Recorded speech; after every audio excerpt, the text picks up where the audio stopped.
إن الحمد لله نحمده ونستعينه ونستهديه ونستغفره ونتوب إليه ونعوذ بالله من شرور أنفسنا وسيئات أعمالنا من يهده الله فلا مضل له ومن يضلل فلا هادي له وأشهد أن لا إله إلا الله وحده لا شريك له وأشهد أن محمدا عبده ورسوله اللهم صل على محمد وعلى آل محمد كما صليت على آل إبراهيم إنك حميد مجيد وبارك على محمد وعلى آل محمد كما باركت على آل إبراهيم إنك حميد مجيد أما بعد.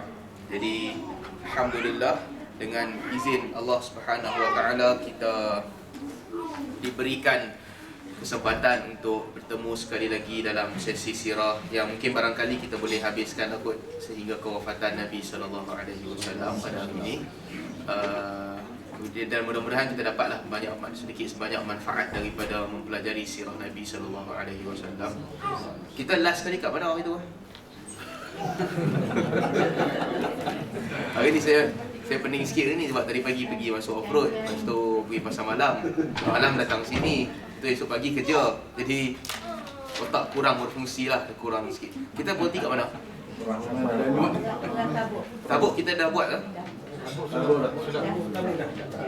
Kita cerita tak yang berlaku sebelum perang Tabuk, di mana timbul fitnah yang Nabi SAW ceraikan semua isteri Nabi, itu tak? Okey. Jadi bila dah habis semua tu, umrah Abu Bakar kita cerita tak? Tahun ke-9 Hijrah yang Nabi hantar Abu Bakar pergi menunaikan hijrah. Belum. Baik. Perang Tabuk berlaku pada bulan Rejab tahun ke-9 Hijrah.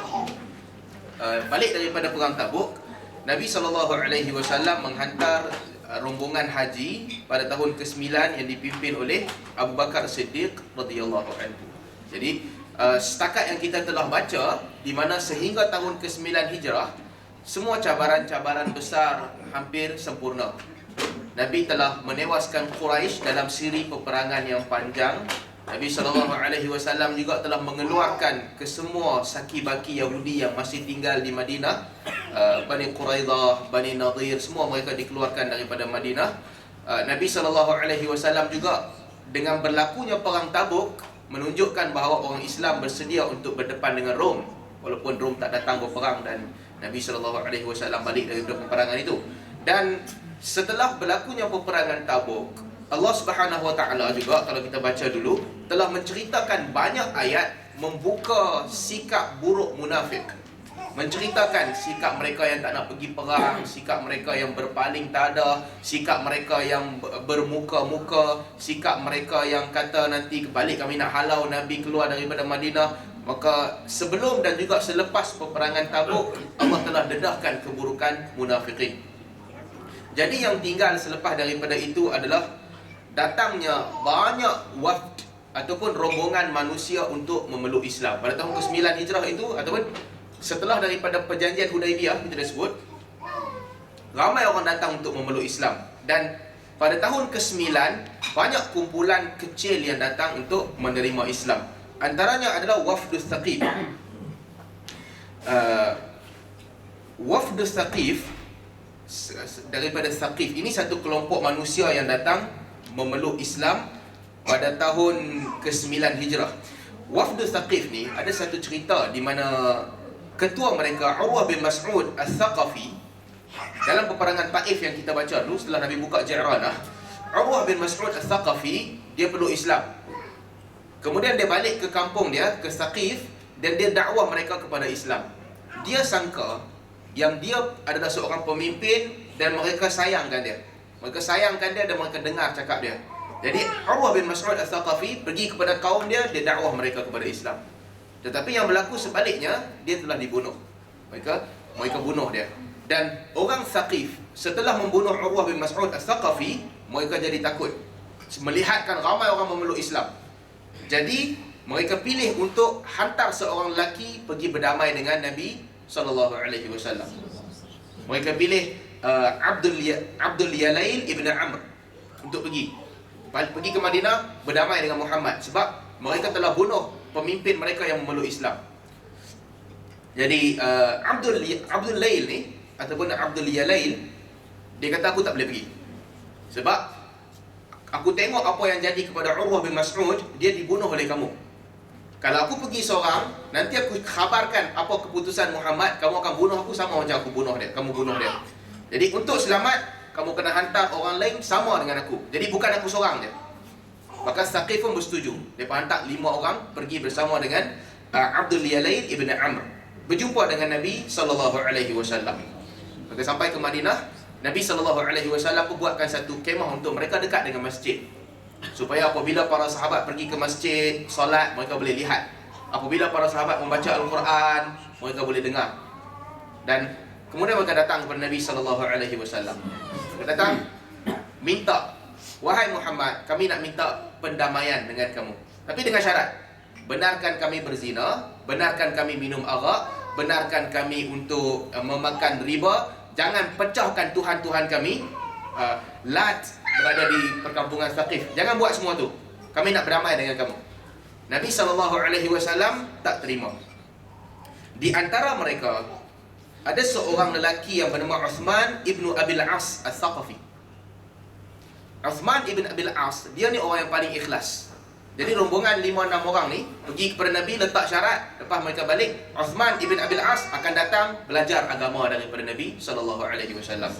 Kemudian dia balik. Bila Nabi tinggalkan dia, dia pergi kepada Abu Bakar belajar agama lagi. Dia yang paling kecil di antara mereka, berlima ataupun berenam. Datang keesokannya, mereka minta juga. Nabi kata tak boleh. Syarat kamu nak benarkan kamu berzina, minum arak, makan riba dan benarkan ada berhala, aku tak boleh terima. Tuan-tuan, ini dakwah Nabi SAW. Ya, betul, kita perlukan orang memeluk Islam, tapi segala macam syarat yang bercanggah dengan Al-Quran dan Sunnah tak boleh terima. Mereka pun balik, mereka bincang. Apabila mereka bincang sesama mereka 6 orang, mereka pun bersetuju untuk, tak ada pilihan lain, akhirnya mereka bersetuju untuk menerima Islam. Di zaman itu, orang jahiliyah, orang-orang yang menyembah berhala, tak ada pilihan, dia mesti terima agama Islam. Tetapi ahli kitab, dia boleh bagi jizyah. Jizyah ni macam cukai. Apa faedahnya? Kita kena faham realiti zaman tu. Zaman tu, penyembah berhala, mereka pun tahu ada Tuhan yang Maha Esa. Mereka pun tahu bahawa agama Nasrani dan juga Yahudi itu agama yang diturunkan oleh Tuhan. Mereka tahu. Sebab itu kalau tuan-tuan masih ingat, dulu kita baca sejarah di Madinah kan, orang jahiliyah ataupun orang Aus dan Khazraj, mereka akan sentiasa pergi kepada Yahudi tanya soalan. Jadi cara hidup mereka terkesan dengan Yahudi, sebab mereka tahu Yahudi ada kitab. Khurafat Yahudi pun mereka terima. Kan antaranya tak apa, lain kali kita cerita. Antaranya Yahudi, pada pandangan orang Yahudi, hubungan suami dengan isteri ni, dia hanya boleh dengan berhadapan sahaja, tak boleh dengan cara lain, tradisional. Apabila Nabi SAW pula daripada Mekah, orang Mekah pada mereka tak ada masalah terbuka. Sampailah berlaku perkahwinan seorang orang Mekah dengan orang Madinah. Lelaki tu orang Mekah, dia ikut cara Mekah. Perempuan tu orang Madinah. Orang Madinah kata tak, kalau buat hubungan suami isteri dengan cara yang lain daripada tradisional ni, dapat anak cacat, bergaduh. Akhirnya Allah turunkan ayat, nisa'ukum harsul lakum fa'tu harsakum anna syi'tum. Perempuan-perempuan kamu adalah ladang-ladang kamu, maka datangilah ladang-ladang kamu daripada manapun yang kamu suka. Ala kulli hal, Yahudi dan Kristian ni, orang-orang penyembah berhala, hormat mereka. Sebab tu kalau orang tanya kita kan, sebab apa orang Ansar cepat menerima Islam? Sebab mereka selalu kena provok dengan Yahudi di Madinah. Kan Yahudi selalu kata, nanti akan datang akhir zaman seorang Nabi akan bersama dengan kami akan perangi kamu. Sebab itu orang-orang Ansar, bila mereka pergi umrah ataupun bila mereka pergi haji, mereka dengar ada seorang lelaki yang bernama Muhammad bawa agama baru, mereka seronok.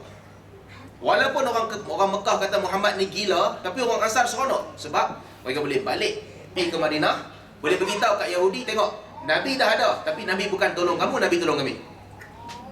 Jadi itu realiti dia. Ahlul kitab ada kitab, penyembah berhala, mereka pun tahu agama itu ciptaan mereka sendiri. Sebab tu ada hadis yang kita dah baca juga dulu, Amr bin Luhai, yang Nabi SAW kata dia ni ditarik hidung dia dalam neraka. Dia orang pertama yang bawa berhala datang ke tanah Arab.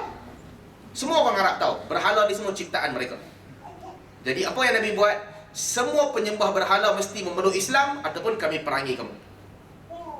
Sebaliknya, orang-orang ahli kitab mereka boleh bayar jizyah, bayar cukai. Ini masalah yang besar di mana sekarang ni ISIS kata dia pun buat benda yang sama, dia bunuh habis orang semua. Suasana berbeza. Mungkin di zaman ini agama telah wujud dan juga agama telah berkembang. Jadi kita tak boleh paksa penganut agama lain untuk memeluk Islam. Tetapi kalau ada orang nak buka agama baru, kita boleh halangkan. Sebagaimana yang berlaku di zaman Nabi SAW. Agama-agama yang memang dah wujud, Nabi tak kacau dan Nabi tak paksa. Yahudi, Nasrani, Majusi, Nabi tak kacau. Tapi penyembah berhala mesti masuk Islam. Balik pada cerita Saqif. 6 orang ni letak syarat, Nabi tak terima. Mereka pun bincang-bincang. Akhirnya mereka bersetuju untuk memeluk Islam. Apabila mereka memeluk Islam, Nabi melantik Uthman ibn Abil As Al-Thaqafi untuk jadi pemimpin. Sebab dia orang yang paling jujur lah. Datang belajar dengan Nabi SAW. Mereka pun balik. Apabila mereka balik, 6 orang ni bersetuju. Kalau kita bagi tahu dekat Saqif yang kita masuk Islam, mungkin mereka akan bunuh kita sebagaimana mereka bunuh Rasulullah dulu. Jadi jangan bagi tahu kata kita masuk Islam. Balik, mereka pun tipu orang-orang Saqif. Mereka kata Muhammad sedang siapkan tentera nak main lawan dengan kamu, lebih baik kamu menyerah dan masuk Islam. Itu je pilihan yang ada. Orang pun Saqif ni bincang-bincang sesama sendiri. Akhirnya orang Saqif pun bersetuju untuk memeluk Islam. Lepas tu baru 6 orang ni buat-buat macam tak ada apa yang berlaku.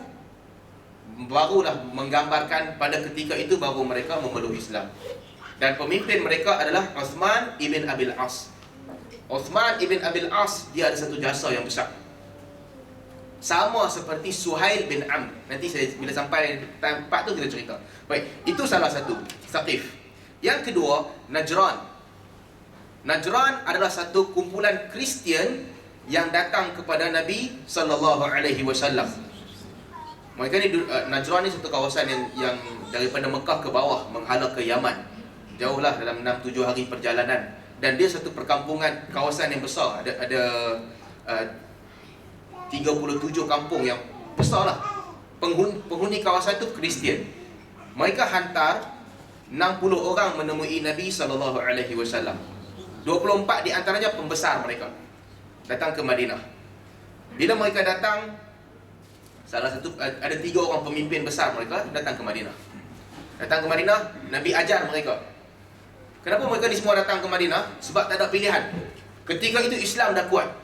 Mungkin orang Islam akan datang serang mereka. Mereka pun nak pendamaian. Datang ke Madinah, Nabi tawarkan agama Islam. Mereka tak nak. Pemimpin-pemimpin besar mereka tak nak terima. Mereka masih lagi Kristian. Dan mereka tanya Nabi SAW satu soalan. Ma qauluka fi Isa? Wahai Muhammad, apa pandangan kau tentang Isa? Sebab Najran ni Kristian. Nabi pun tak jawab. Sehinggalah Allah Subhanahu wa taala turunkan ayat Al-Quran. Inna mathala Isa 'inda Allahi kamathali Adam. Khalaqahu min turabin thumma qala lahu kun fayakun. Allah turunkan ayat. Sesungguhnya Isa itu di sisi Allah adalah sama seperti Adam. Allah menciptakan Adam daripada tanah, kemudian Allah katakan kepada Adam, jadi, maka jadilah dia. Ayat ni nak kata, kalau kamu anggap penciptaan Isa itu ajaib, penciptaan Adam itu lebih ajaib. Kemudian Allah sebut, Al-haqqu min rabbik, fala takunanna minal mumtarin. Kebenaran itu daripada Tuhan kamu, dan janganlah kamu tergolong di kalangan orang-orang yang ragu-ragu. Nabi bacakan ayat ni kepada orang Najran. 4 pemimpin besar mereka tak nak terima juga Islam. Mereka tak nak terima. Akhirnya apa Nabi buat? Allah turunkan dalam surah Ali Imran itu juga Allah turunkan ayat mubahalah. Allah kata, "Faman hajaka fihi min ba'di ma ja'aka minal ilmi faqul ta'alu nad'u abna'ana wa abna'akum wa nisa'ana wa nisa'akum wa anfusana wa anfusakum thumma nabtahil fanaj'al la'natallahi 'alal kadhibin. Allah kata, maka sesiapa sahaja yang membantah kamu setelah datang kebenaran kepada mereka, katakanlah kepada mereka, mai sini. Bawa anak-anak kamu, kami bawa anak-anak kami.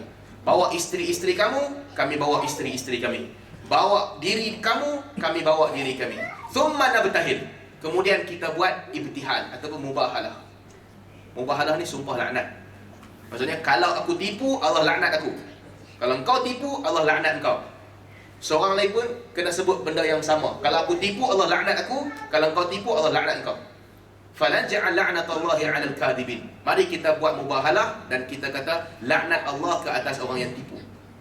Nabi keluar, Nabi bawa Hasan dan Husain dengan satu kain. Dalam kain itu Nabi, Hasan dan Husain, Nabi bawa Fatimah di belakang. 4 orang. Nabi panggil Kristian Najran datang, kita buat mubahalah. Berbincang Kristian Najran. Mereka kata tak boleh. Kalau betul dia ni Nabi, kita buat mubahalah dengan dia dan Allah laknat kita, takkan tinggal kuku dan kulit kita di atas muka bumi ni. Allah hancurkan semua. Kristian Najran lari balik.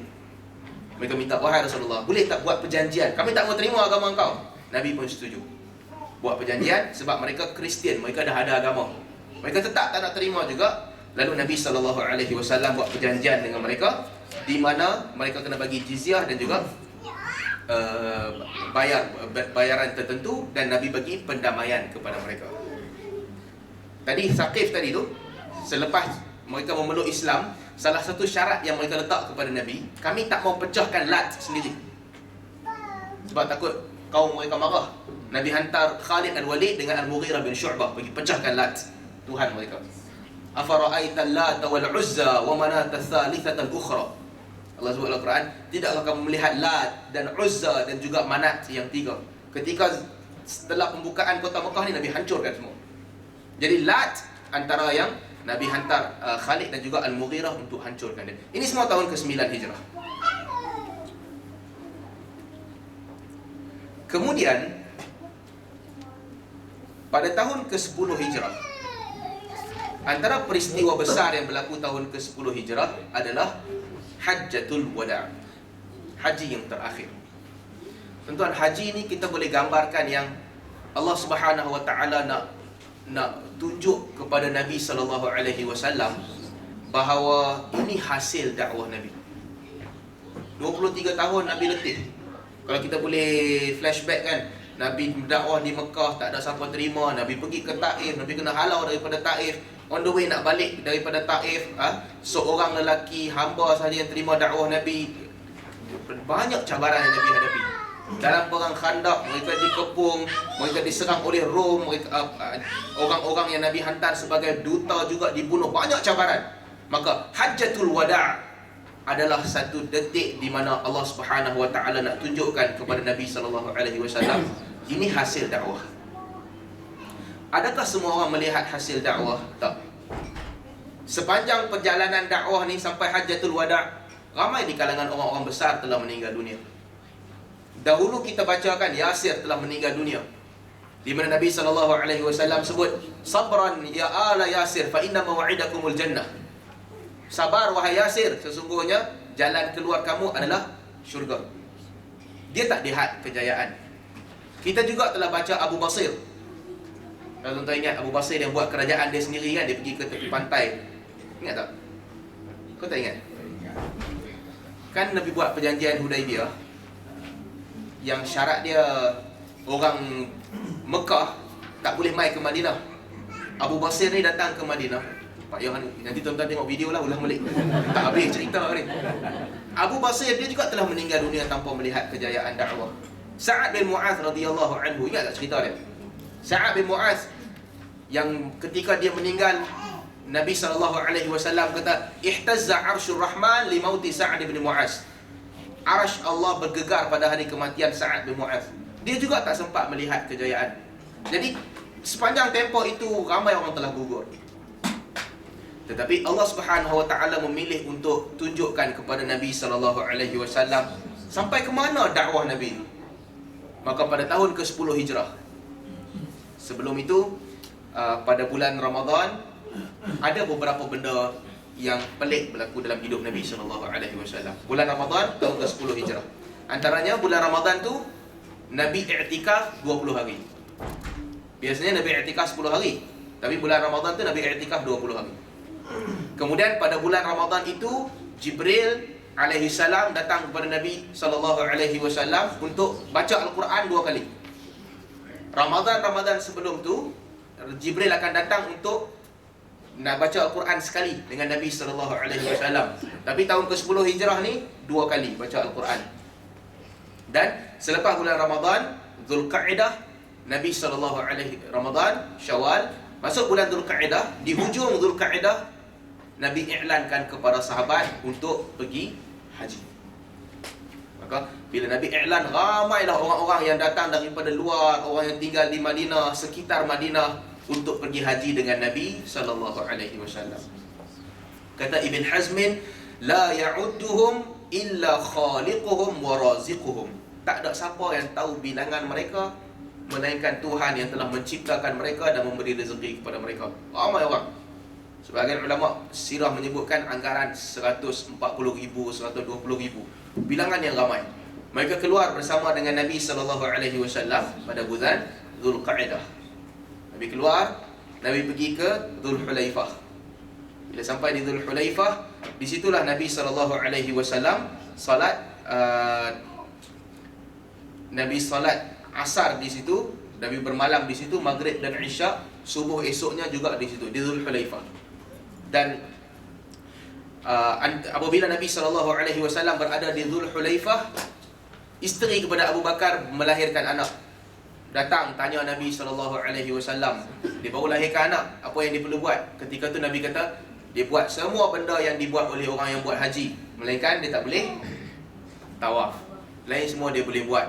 Ketika Nabi di Dhul Hulaifah juga, Nabi SAW, biasa kita sebut, Nabi pergi musafir, Nabi akan undi di kalangan isteri. Tapi ketika di Dhul Hulaifah, Nabi bawa semua isteri Nabi SAW. Dan ketika malam di Dhul Hulaifah, Nabi bersama dengan setiap isteri Nabi SAW. Nabi bagi hak kepada semua isteri Nabi pada malam di Dhul Hulaifah. Kemudian esoknya, sebelum daripada Zuhur, Nabi SAW pun Nabi solat Zuhur. Sebelum solat Zuhur, Nabi SAW mandi, bersiap, sebagaimana sunnah-sunnah ihram yang kita selalu baca.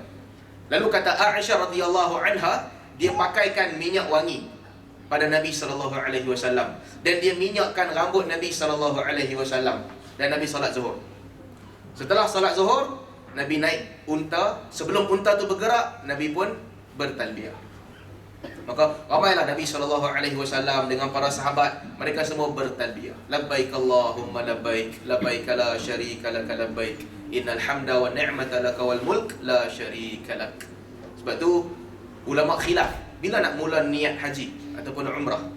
Pandangan yang paling kuat, apabila unta Nabi nak bergerak, ketika itu Nabi sebut labbaik Allahumma, aku menyahut seruanmu. Ulama khilaf, Nabi niat ni untuk haji saja ke, untuk qiran ke? Ulama khilaf. Tapi bila Nabi mula niat, ketika unta Nabi SAW nak bergerak, maka mereka pun bergerak sampai di Mekah. Apabila sampai di Mekah, Nabi SAW bermalam di luar. Esoknya selepas subuh, Nabi SAW mandi dan masuk ke Masjidil Haram. Nabi masuk ke Masjidil Haram, Nabi SAW tawaf. Dan juga para sahabat tawaf bersama dengan Nabi SAW dan Nabi sa'i. Setelah sa'i, Nabi SAW kata, siapa-siapa yang tak bawa hadiu, hadiu ni kambing yang khas dibawa untuk disembelih di tanah haram, hendaklah mereka tahallul. Para sahabat, sebahagian mereka tak nak tahallul, sebab Nabi sendiri tak tahallul, sebab Nabi bawa hadiu. Lalu Nabi kata, law istaqbaltu minal amri mastadbartum, kalaulah aku mendahulukan benda yang aku tak buat, aku sendiri pun takkan bawa hadiu, dan aku sendiri pun akan bertahallul sama seperti kamu. Lalu sahabat dengar, mereka semua bertahallul. Jadi asalnya sahabat bantah. Mereka bantah, kami tak nak tahallul, kami nak kekal dalam haji. Takkanlah kami nak pergi ke Arafah nanti dalam keadaan mereka anggap mungkin tak suci, tak bersih. Bila dia tahallul, duduk di Mekah, semua halal. Makan minum halal bersama dengan isteri halal. Maka sebahagian sahabat rasa macam tak patut kot tengah musim haji kita berseronok, nak buat tamattu' berseronok, lepas tu baru nak pergi haji. Mereka tak nak. Lalu kata Nabi SAW, ana akhsyakumullah wa atqakum lahu. Aku yang paling takut kepada Allah dan aku yang paling bertakwa kepada Allah. Kalau aku suruh, kamu buat. Maksudnya boleh. Jangan bantah. Jangan anggap benda tu hina. Kalau aku suruh maksudnya memang boleh. Tuan-tuan, ini satu prinsip penting yang kita kena tahu sebelum kita sambung. Apa sahaja benda yang Nabi suruh, benda tu tak kotor, benda tu tak jijik, benda tu bukanlah lemah. Ini kaedah. Ramai orang, ataupun apa sahaja benda yang Nabi suruh buat, benda itu bukanlah benda yang tidak penting, ataupun benda yang orang-orang lemah aja kot, orang kuat tak payah buat. Tak boleh anggap begitu. Contohnya kasar kan. Ada orang dia kata, aku biasa solat 4 rakaat, aku tak nak kasar kot, aku tak nak kasar lah. Kasar ni rasa macam tak berapa lengkap. Dia tak boleh berfikir macam tu. Kalau dia tak nak kasar sebab aku lebih selesa 4 rakaat, tak apa. Tapi kalau dia tak nak kasar sebab dia kata kasar ni macam tak cukup lah, dia tak boleh macam tu. Sebab apa sahaja yang Nabi suruh, benda tu baik. Sama juga dalam kes tamattu'. Nabi suruh para sahabat semua yang tidak bawa hadyu untuk mereka bertahallul. Nabi SAW kemudian Nabi duduk di wadi di Mekah. Dalam riwayat disebutkan Nabi SAW tidaklah tawaf melainkan sekali itu je. Dan Nabi tak solat juga di Masjidil Haram melainkan sekali itu je. Nabi duduk di wadi Mekah. Sampailah pada tanggal 8 Zulhijjah. Pada tanggal 8 Zulhijjah, Nabi SAW bersama dengan para sahabat, mereka pergi ke Mina pada hari Tarwiyah. Sebahagian ulama menganggap, para ulama mengatakan ini adalah disunatkan. Sebab Nabi pergi, Nabi tak suruh orang pergi. Maksudnya dia bukan wajib, dan dia juga bukan salah satu rukun haji, optional. Tapi Nabi SAW sendiri tanggal 8 Nabi pergi ke Zulhijjah. Nabi pergi ke Mina. Nabi solat Zuhur 2 rakaat, Nabi solat Asar 2 rakaat, Nabi solat Maghrib 3 rakaat, Nabi solat Isyak 2 rakaat. Kemudian Nabi tidur. Nabi SAW bangun pagi, solat subuh 2 rakaat. Kemudian Nabi bergerak ke Arafah pada tanggal 9. Apabila berada di Arafah, Nabi SAW duduk di Arafah sehinggalah matahari betul-betul di atas kepala. Waktu zawal, sebelum zawal, matahari di atas kepala. Setelah itu Nabi SAW berkhutbah di Arafah. Khutbah yang kita masyhur, banyak orang nak cetak. Kemudian khutbah terakhir Nabi SAW yang kita semua tahu. Nabi kata, ayuhan nas isma'u qawli. Nabi kata, wahai manusia, dengarlah perkataan aku. Fa inni la adri la'alli la alqakum ba'da 'ami hadha. Kerana aku tidak tahu, boleh jadi selepas ini aku tidak akan berjumpa lagi dengan kamu. Kata Nabi SAW, inna dima'akum wa amwalakum haramun 'alaikum ka hurmati yaumikum hadha fi syahrikum hadha fi baladikum hadha. Sesungguhnya darah kamu dan juga harta benda kamu haram ke atas orang lain. Orang tak boleh ambil. Sebagaimana haramnya bumi ini, sebagaimana haramnya bulan ini, dan juga haramnya negeri ini. Bumi ini, tempat muka bumi itu, bulan ini dan juga hari ini. Ini benda penting. Nabi SAW kata ada 3 kemuliaan yang haram ni, maksudnya orang tak boleh melampaui batas. Tanah ini tanah haram, bulan ini bulan haram, hari ini hari yang haram. Sebagaimana 3 benda ini haram dan juga mulia, inna dima'akum wa amwalakum haramun 'alaikum. Harta kamu dan juga nyawa kamu haram, orang lain tak boleh ambil. Kemudian kata Nabi SAW, ala kulla syai'in min amril jahiliyah tahta qadamayya mawdu'. Nabi kata setiap benda-benda tinggalan jahiliyah diletakkan di bawah tapak kaki aku. Kita selalu kata kan, biar mati anak jangan mati adat. Ketika Hajjatul Wada', Nabi kata semua benda-benda jahiliyah tahta qadamayya mawdu', letak di bawah kaki aku. Maksudnya budaya-budaya yang buruk lah, yang baik dikekalkan. Nabi SAW pun sebut satu persatu. Darah asabiyah letak bawah tapak kaki aku. Riba jahiliyah di bawah tapak kaki aku. Dan kata Nabi SAW, bila Nabi haramkan riba, yang pertama sekali riba Abbas ibnu Abdul Muttalib, bapa saudara Nabi SAW, ataupun bapa saudara Nabi. Jadi pemimpin nak haramkan sesuatu, jangan haramkan ke orang dulu, start dia punya dulu. Jadi sebelum nak haramkan riba orang lain, first sekali Nabi kata riba pertama yang diharamkan riba Abbas ibnu Abdul Muttalib. Kemudian Nabi SAW pesan, fattaqullah fin nisa, berjaga-jagalah kamu dengan perempuan. Fa innakum akhadtumuhunna bi amanatillah, kerana kamu mengambil mereka dengan amanah Allah. Wastahlaltum furujahunna bi kalimatillah, dan kamu menghalalkan faraj mereka dengan kalimatullah. Walakum alaihinna alla yuti'anna farashakum ahadan takrahunahu, hak kamu ke atas mereka, mereka tak boleh memasukkan ke dalam rumah dan juga katil kamu orang-orang yang kamu tidak suka. Fa in fa'alna dzalika fadribuhunna darban ghaira mubarrah, kalau mereka melakukan yang demikian, maka pukullah mereka dengan pukulan yang tidak melukakan. Walahunna alaikum rizquhunna wa kiswatuhunna bil ma'ruf, sedangkan hak mereka ke atas kamu adalah hendaklah kamu bagi mereka makanan dan pakaian dengan cara yang ma'ruf. Dan Nabi kata, waqad taraktu fikum ma lan tadillu ba'dahu, aku tinggalkan kamu dengan satu benda yang kamu takkan sesat kalau kamu pegang selama-lamanya, iaitu Al-Quran. Kemudian kata Nabi SAW, ayyuhan nas, innahu la nabiyya ba'di, sesungguhnya tidak ada nabi selepas aku. Wala ummata ba'dakum, tidak ada umat lagi selepas kamu.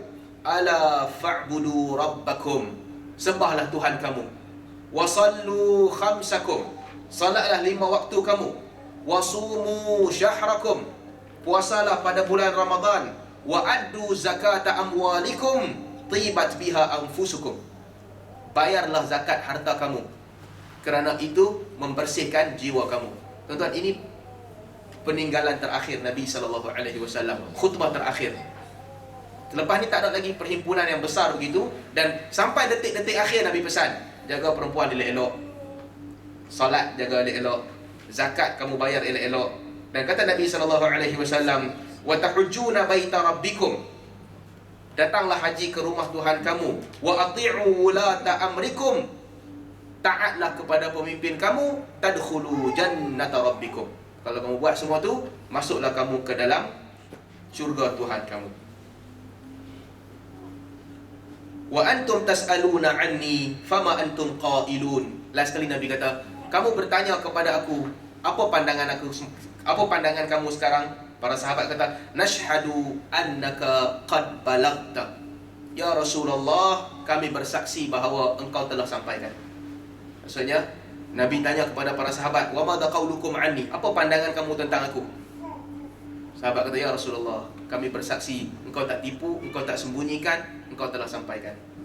Kemudian kata Nabi SAW, Allahumma shhad, Allahumma shhad, Allahumma shhad, ya Allah bersaksilah, ya Allah bersaksilah, ya Allah bersaksilah. Tuan-tuan, Allah melihat, Allah mengetahui. Tetapi ucapan-ucapan begini, kita, Nabi dan juga sesiapa yang mengucapkan ucapan begini, nak mengkhabarkan kepada Allah Subhanahu Wa Taala, ya Allah, aku buat kerja ni betul-betul, bersaksilah. Tujuannya kita bermunajat ataupun bercakap dengan Allah Subhanahu Wa Taala, bagi tahu yang, ya Allah, aku betul-betul buat benda ni. Itu yang dilakukan oleh Nabi SAW pada Hajjatul Wada'. Ramai semua sahabat yang dengar, dan Nabi pesan kepada para sahabat, siapa yang tak ada di sini, sampaikan kepada orang lain. Rubbal muballigh au'a. Boleh jadi orang yang kamu sampaikan kepada mereka lebih faham daripada orang yang sampaikan. Kemudian ketika Nabi SAW selesai khutbah, ketika itu Allah turunkan ayat, Al-yawma akmaltu lakum dinakum wa atmamtu alaikum ni'mati wa raditu lakumul Islam dinan.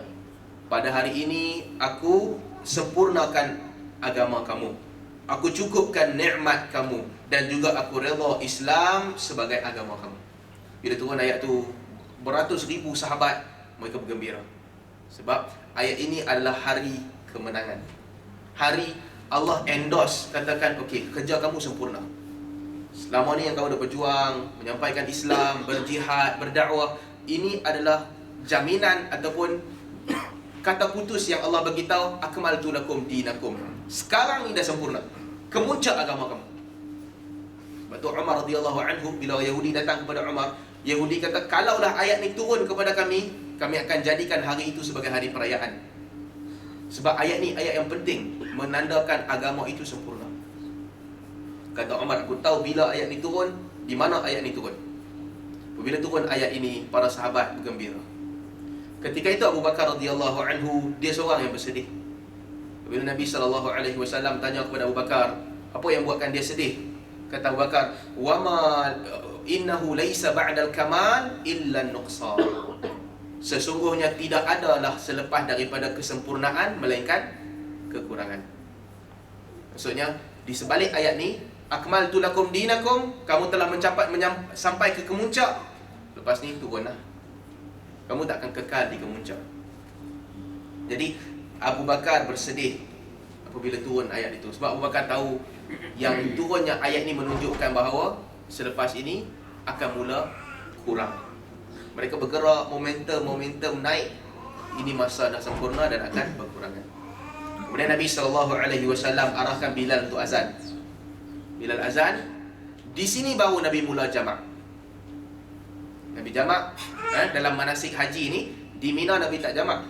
Di Arafah, setelah khutbah dan setelah solat, Nabi jamak antara Zuhur dan Asar. Lepas Nabi jamak Zuhur dan Asar, Nabi berdiri. Dan Nabi SAW berdoa dengan doa yang panjang. Dia berdiri, hadap kiblat, dan Nabi doa yang cukup panjang. Sampai masuk waktu Asar. Sampai hujung waktu Asar.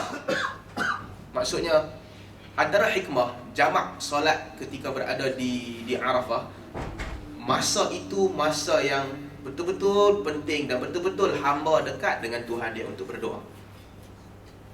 Kita solat ni ada dua.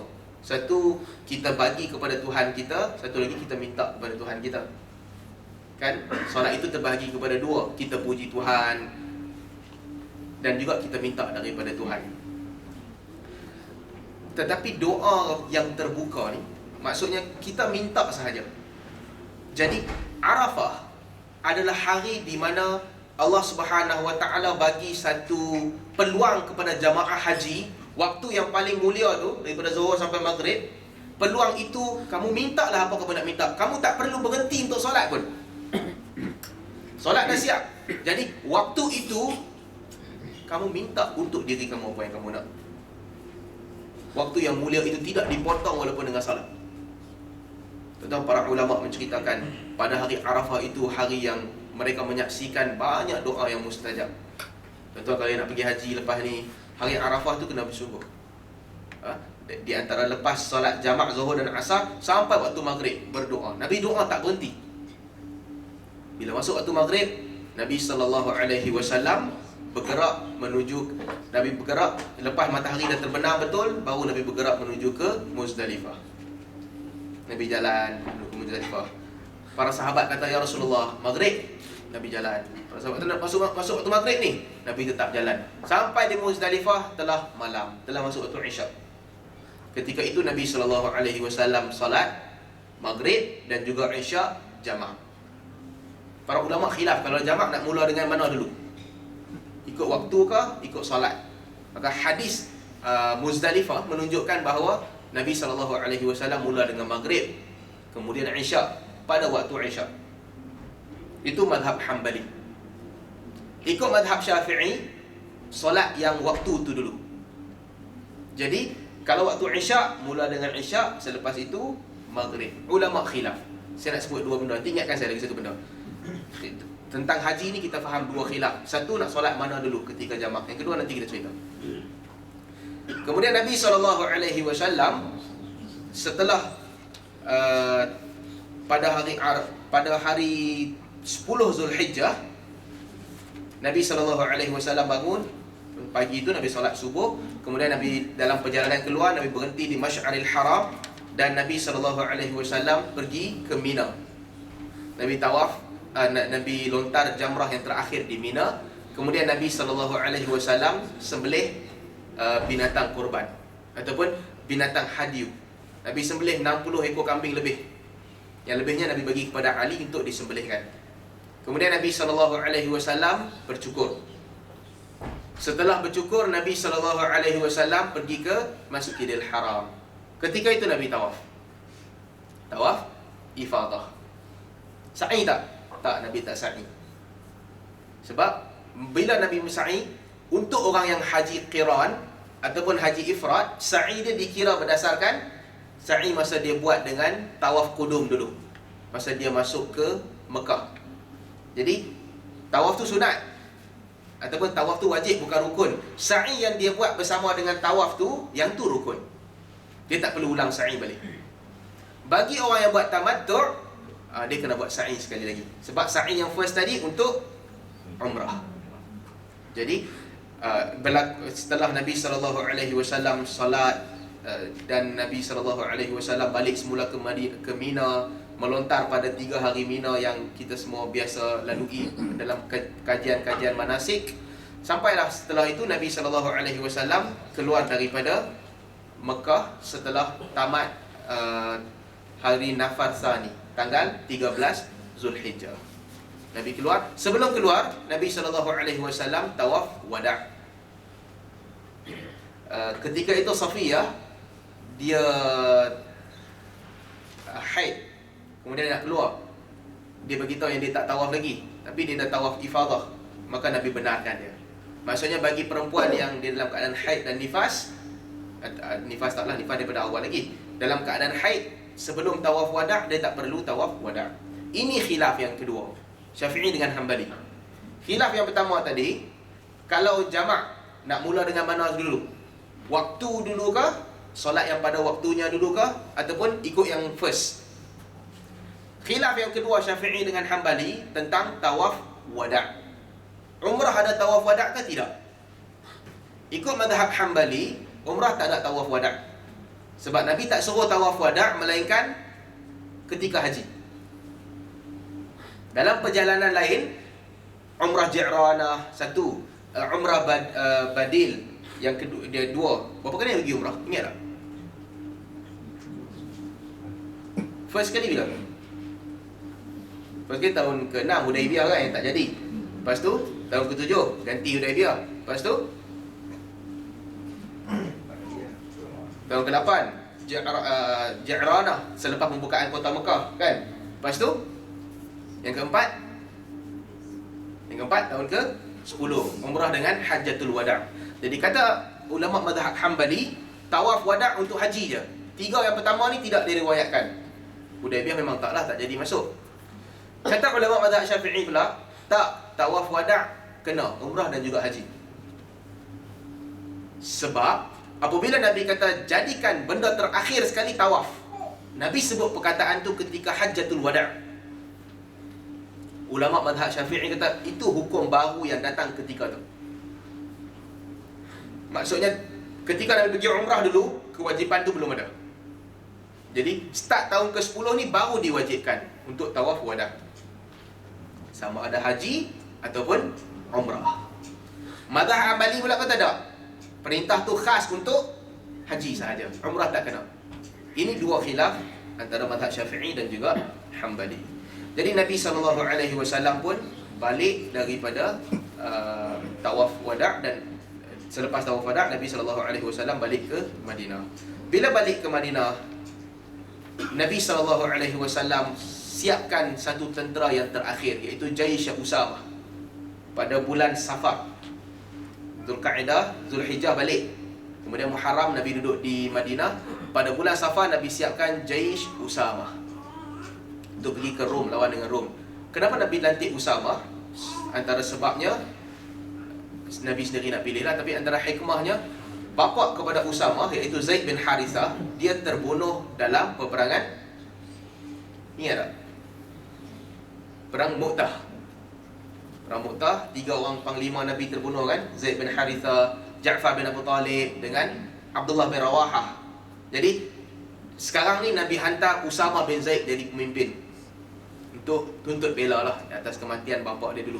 Ada sahabat yang bantah. Usamah ketika tu umur dia 17 tahun. Sahabat ada yang bantah, muda untuk nak hantar dia, lebih baik hantar orang yang lebih tua. Ketika para sahabat sebahagian mereka bantah Nabi SAW, ketika itu Nabi tegur mereka. Nabi kata, in tata'anu fi imaratihi faqad kuntum tata'anu fi imarati abihi min qabl. Kalau kamu berasa ragu-ragu tentang pemerintahan dia, sesungguhnya kamu merasa ragu-ragu tentang pemerintahan bapa dia dahulu. Dan Nabi SAW tegur mereka, dan Nabi sebut bapa dia dulu adalah orang yang paling disukai oleh Nabi SAW. Usamah cucu angkat Nabi lah. Jadi Nabi hantar. Tentera Usamah ni pun tak sempat perang, balik semula setelah mereka mendengar khabar kewafatan Nabi SAW. Jadi balik daripada Haji Wada'. Apabila balik daripada Haji Wada', Nabi SAW, Nabi kerap pergi ke Baqi', Nabi berdoa kepada mereka. Pernah satu ketika pada waktu malam, Nabi keluar dengan Abu Muwaihibah. Abu Muwaihibah ni hamba yang duduk dengan Nabi SAW. Nabi keluar dengan Abu Muwaihibah. Nabi pergi ke Baqi', Nabi doakan mereka. Kemudian Nabi sebut kepada Abu Muwaihibah, inna abdan min ibadillah khuyyirat bainal baqa' fil ardi baina mafatiha khazainil ard wa dukhulal jannah wa baina liqa'i rabbih wa dukhulal jannah. Nabi kata, ya Abu Muwaihibah, sesungguhnya salah satu di antara hamba-hamba Allah diberi pilihan, sama ada untuk kekal di atas muka bumi ini, mendapat kekayaan muka bumi lalu masuk syurga, ataupun bertemu dengan Tuhannya dan juga masuk syurga. Abu Muwaihibah ni dia tahu Nabi SAW maksudkan diri Nabi. Kata Abu Muwaihibah, ya Rasulullah, ikhtar mafatiha khazainid dunya wal jannah. Wahai Rasulullah, pilihlah untuk mendapat kekayaan dunia dan juga syurga. Nabi kata tak, tapi aku telah memilih untuk berjumpa dengan Tuhan aku dan juga masuk syurga. Dalam hadis lain Nabi SAW sebut, tidak ada seorang pun di antara para nabi sebelum mereka mati melainkan Allah Subhanahu Wa Taala akan tunjukkan tempat duduk di dalam syurga. Lalu Allah akan bagi dia buat pilihan, sama dia nak kekal di dunia ataupun dia nak masuk syurga. Dan kesemua para nabi memilih untuk meninggal dunia dan juga masuk syurga. Banyaklah riwayat ketika itu pernah Nabi SAW keluar pada waktu malam. Nabi duduk bersama dengan Aisyah. Nabi keluar pergi ke Baqi'. Nabi pergi berdoa. Aisyah ikut Nabi SAW. Sebab Aisyah fikir mungkin Nabi pergi rumah isteri lain kot, jadi dia ikut Nabi. Bila Nabi SAW balik, Nabi tahulah nafas Aisyah tercungak-cungak. Nabi tanya, Aisyah katalah dia mungkin ingat Nabi pergi rumah isteri lain. Nabi cerita Nabi pergi ke Baqi', Nabi pergi doa kepada mereka. Jadi pada bulan Safar itu Nabi SAW mula sakit. Ulama sirah menyebutkan di hujung bulan Safar. Nabi meninggal Rabiul Awal, 9, 10, 11 Rabiul Awal, sekitar tarikh-tarikh itu. Jadi pada hujung bulan Safar Nabi mula sakit. Nabi pergi ziarah kubur, Nabi pergi ziarah seorang sahabat yang meninggal di bulan Safar tu. Apabila Nabi SAW balik, Nabi mula sakit. Dan tempoh 10 hari ni Nabi sakit yang semakin hari semakin teruk. Sehinggalah seminggu sebelum kewafatan Nabi SAW, Nabi selalu bertanya, Aina ana gadan? Aina ana gadan? Nabi selalu tanya, esok rumah isteri yang mana satu? Rumah isteri yang mana satu? Sampailah Nabi nak dengar bila nak sampai rumah Aisyah. Maka isteri Nabi SAW, mereka pun tahu yang mungkin Nabi sebut ni menggambarkan yang Nabi suka duduk di rumah Aisyah. Mereka pun bersetuju yang pada seminggu terakhir sebelum kewafatan Nabi SAW tu, mereka letakkan Nabi di rumah Aisyah. Jadi Nabi duduk di situ. Dan ketika itu juga para sahabat sentiasa di masjid. Nabi SAW juga sepanjang beberapa hari itu Nabi tetap solat jemaah di masjid. Kemudian Nabi balik. Para sahabat tahu Nabi sakit. Keluarga-keluarga terdekat Nabi SAW selalu datang melawat Nabi SAW. Sehinggalah Ali antara orang yang selalu datang. Dalam hadis Bukhari disebutkan, apabila Ali radhiyallahu anhu keluar daripada Nabi, orang tanya, macam mana Nabi SAW? Ali pun jawab, keadaan Nabi baik. Tapi Al-Abbas kata kepada Ali, Abbas kata, aku tahu wajah Bani Hashim apabila dekat dengan kematian. Bila aku lihat wajah Nabi SAW, ada tanda-tanda dekat dengan kematian sebagaimana Bani Hashim yang lain.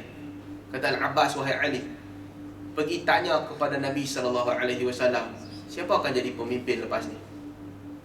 Kalau Nabi bagi kat kita Ahlul Bait, kita ambil jawatan tu. Kalau Nabi tak bagi kepada kita, kita bagi kepada orang yang layak. Kata Ali radhiyallahu anhu, tak, aku tak tanya. Sebab Ali kata, kalau aku tanya dan Nabi bagi kepada kita, kita dapat. Tetapi kalau aku tanya dan Nabi tak bagi kepada kita, sampai kiamat, tak ada siapa akan lantik Ahlul Bait jadi pemerintah. Itu kesan kalau Nabi tak bagi. Ali kata, biar aku tak payah tanya. Jadi Nabi duduk di rumah Aisyah. Aisyah radhiyallahu anha kata, demam Nabi SAW panas. Panas betul. Sehingga Aisyah bacakan muawwidhatain. Qul a'udzu birabbil falaq, qul a'udzu birabbin nas. Lalu dia hembuskan di tangan Nabi SAW dan dia sapu di kepala Nabi dengan tangan Nabi SAW. Sebab barakah. Kata Nabi SAW, demam Nabi ni lebih daripada demam manusia biasa.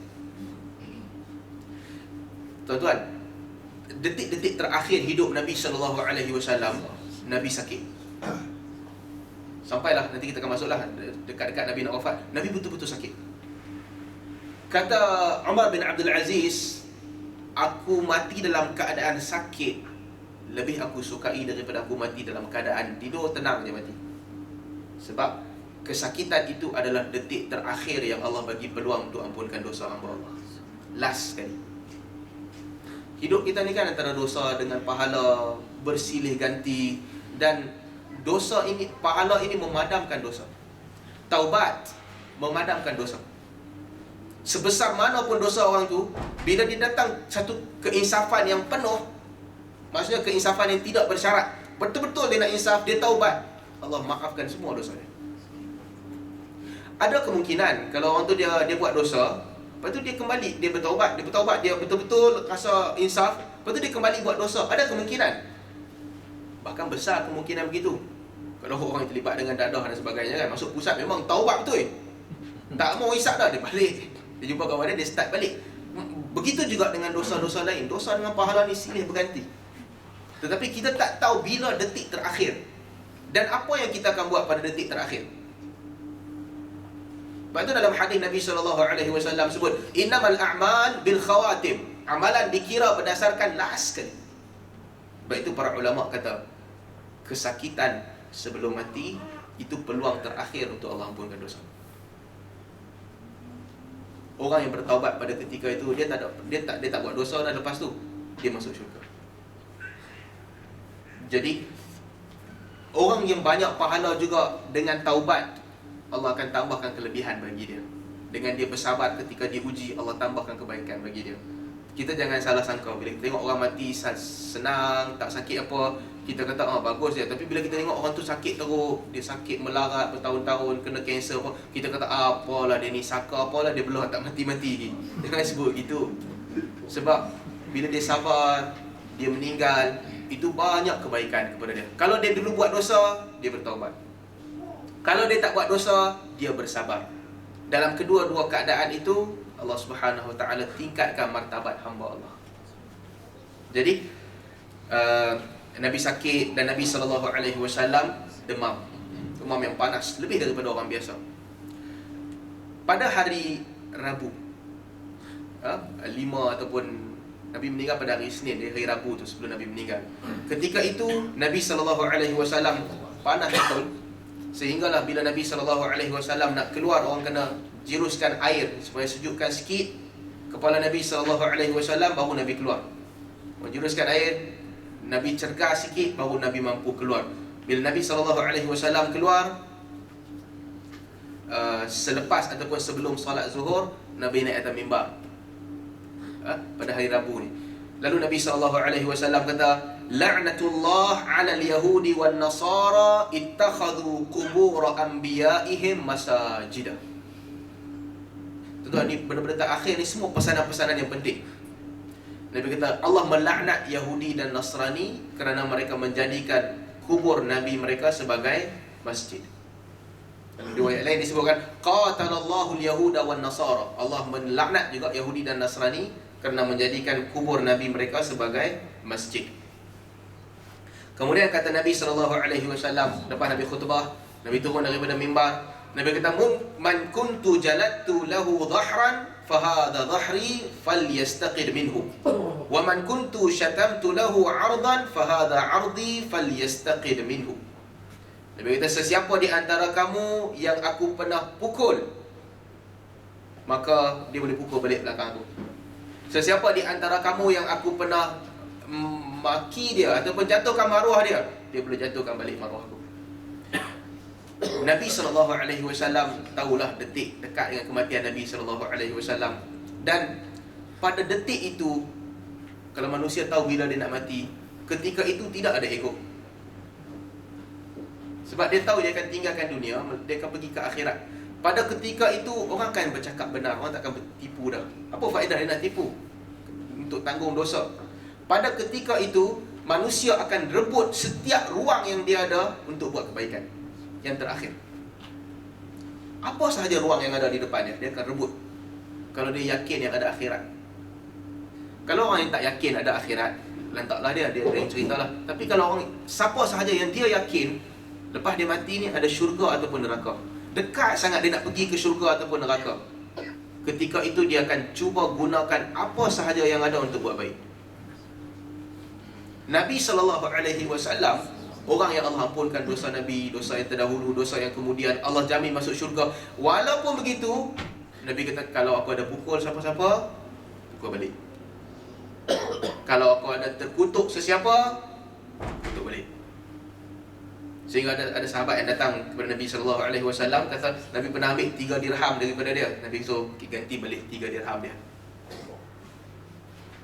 Tuan-tuan, untuk kita lah, kalau Nabi SAW sendiri merebut peluang terakhir tu sampai ke tahap, kalau aku pernah terpukul, kalau aku pernah terkutuk, ganti balik, apatah lagi kita kan, yang dalam kita cakap tentang orang, kita ambil di sana sini, kita pinjam sikit sebanyak daripada orang, kita lupa, kita termaki orang, terpukul orang, terpijak orang dan sebagainya. Kalau Nabi SAW dekat tu, kita lagi lah patut untuk merasa yang kematian itu kita akan meninggalkan dunia dan pergi ke satu alam yang lain.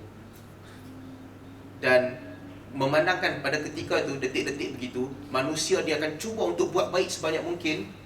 Para ulama mengatakan ketika itu kalau nak wakaf, tak terima dah. Ketika itu kalau nak sedekah, tak boleh dah.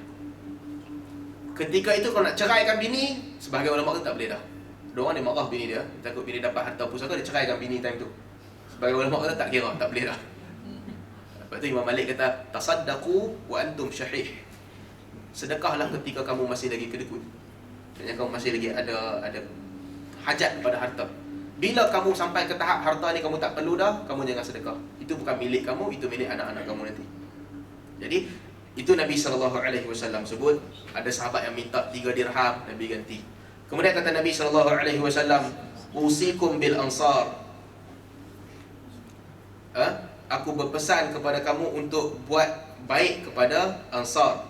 Nabi kata, inna nas yukthirun wa taqillul ansar hatta yakunu kal milhi fit ta'am.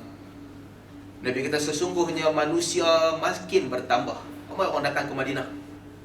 Ansar ni mereka tak minta apa-apa pun, tapi Madinah ni dah jadi satu macam hub agama ketika tu. Semua orang masuk Islam datang ke Madinah. Wa taqillul ansar, dan ansar makin sedikit. Kata Nabi, sehingga mereka ini seperti milh fit ta'am, garam di dalam makanan yang sedikit je, tidak dirasai pun kehadiran dia. Walaupun asal tu negeri dia apa? Ansar boleh kalau nak buat polisi, semua pendatang tanpa izin keluar balik. Dia boleh buat begitu. Ansar boleh buat polisi, 40% kekayaan negeri kami punya. Ansar boleh buat polisi, pemerintah di negeri ni mesti kami. Boleh, tapi mereka tak demand apa-apa pun.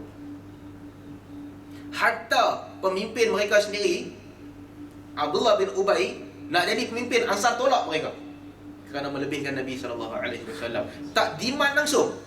Tuan-tuan, ini sifat yang tak ada pada mana-mana orang yang mana-mana pemimpin negara. Tak ada. Pada hari ini tak ada sifat ni. Kita ada satu perasaan asabiah kepada negara kita. Kalau bukan kita pun orang lain. Asabiah tu dia anggap negara itu milik dia. Dia paling utama berbanding dengan orang lain. Mesti tolong dia dulu sebelum tolong orang lain.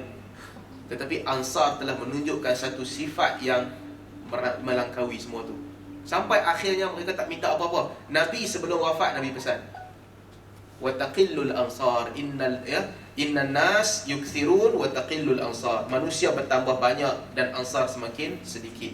Faman wala minkum amran yadurru fihi, sesiapa yang menggantikan aku selepas ini, amran yadurru fihi ahadan aw yanfa'uhu falyaqbal min muhsinihim wa yatajawaz an masiihim. Berkata, siapa yang jadi pemerintah lepas aku, terimalah kebaikan Ansar dan berlebih kuranglah terhadap keburukan Ansar. Jangan hukum mereka. Ini negeri mereka. Jadi Nabi kata, kalau mereka buat salah, berlebih kuranglah terhadap mereka. Kemudian Nabi SAW sebut benda yang sama. Macam Nabi sebut kepada Abu Muwaihibah dulu, Nabi sebut kepada para sahabat, inna abdan min ibadillah khuyyira baina zahrata dunya wa baina ma indahu fakhtara ma indahu. Nabi kata, sesungguhnya seorang hamba Allah diberi pilihan di antara bunga-bunga dunia dan juga berjumpa dengan Allah. Dia telah memilih untuk berjumpa dengan Allah. Ketika itu Abu Bakar menangis. Kata Abu Bakar, fadainaka bi abaina wa ummahatina. Abu Bakar kata, ya Rasulullah, kami menebus engkau dengan ibu dan juga bapa kami.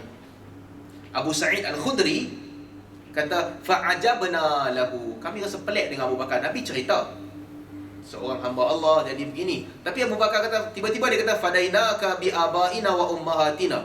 Kami menebus engkau dengan ibu dan bapa kami.